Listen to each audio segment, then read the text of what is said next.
I'm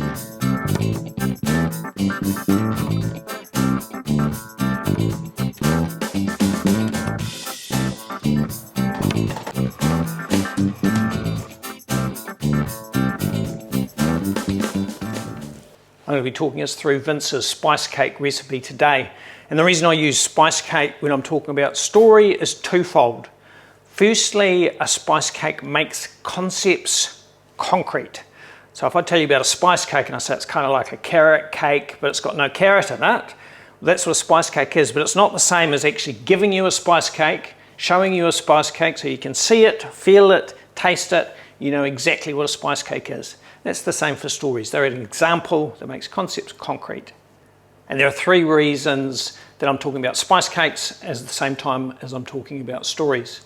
Firstly, because spice cakes are memorable. You taste a spice cake once, you know what I'm talking about. The same with stories. You tell a story and it sticks in our memory. Secondly, they're emotional. Okay, you know what food is like. We get that real emotional feeling, that family feeling around food. Well, stories are the same. You get emotional when you're thinking about story and you connect with the storyteller. And thirdly, is that element of connection. When we sit around and eat together, there's a communality, there's a connection that comes with that. And stories also connect. Scientifically, it's shown that if I'm telling a story, your brain activity actually synchronizes with mine. So we're connected through stories. And the first part of my spice cake model is to define it, to say what it is. And there are a lot of ways to define a story, but the absolute most useful way that I've come across is to say that it's a moment of change. We change from being one thing to another. That happens in seconds. So we can change over time, but we want to hone in on the few seconds where we actually change from one way to another, from seeing the world one way to seeing it another way, from thinking one way to thinking another way, from being one way, maybe being dishonest, to being honest. So that's seconds. And there's a structure to that. We start one way, we finish the other way. And that's a pretty simple structure. Seconds, structure, and simplicity. Only say the bits that matter. So in a story, anything that doesn't matter to the message we're trying to get across shouldn't be in that story. So it's only those things that absolutely matter to our message. They enhance the story. If it doesn't matter to that message, it actually takes away from the story. The next layer in our spice cake recipes are the staples. Those things that we really need in every cake that we make. So the staples of our spice cake, we've got our flours, got our sugars, we've got some white sugar and some brown sugar in here, and we've got our eggs. Our butter and some sour cream in this one.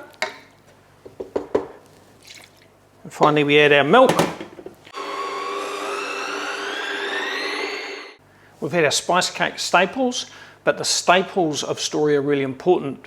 The first one is scenes.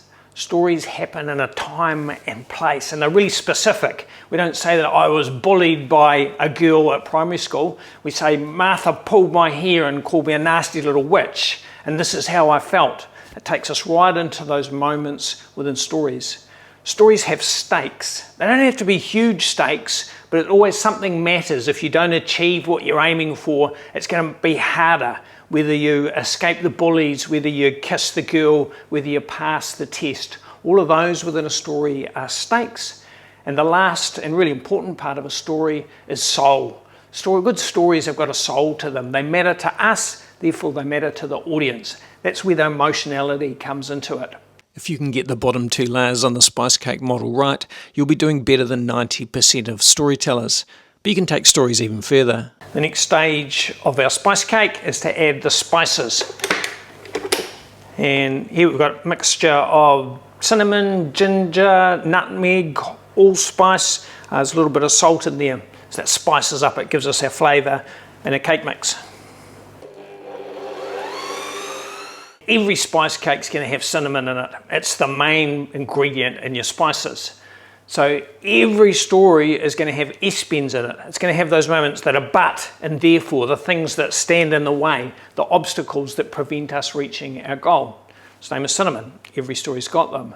The other ones that are optional in a story are things like suspense and surprise. Suspense is when you know it's going to that big moment. It's like in the Great New Zealand Bake Off. They have that moment where they're announcing the winner and they say, and the winner is, and there's that massive pause that draws us in, and then they go to an ad break. Well, that's the same in stories. You draw out that moment to really hold the audience and make them want to hear what's coming next. And the other element is surprise. It's when they're coming along and they expect the story to turn one way and it turns another way. Those are the things that spice up our stories. And surprises can't come absolutely out of the blue. You've got to kind of thread them in earlier so that you can see them coming. We're going to turn out our spice cake. In this case, we're making mini spice cakes, and then we'll talk about icing and serving.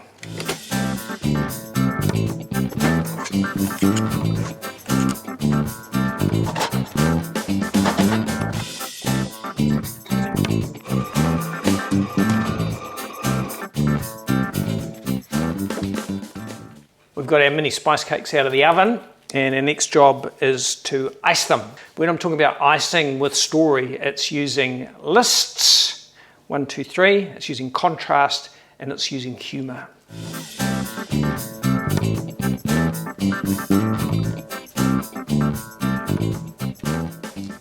And when you've got your story, it's important to serve it. And the first part of serving it is presenting it to someone, telling someone your story, is to see it in your mind's eye. And it makes it easy to remember it, and makes you, if you can basically relive the experience, it's far easier to tell it as a story.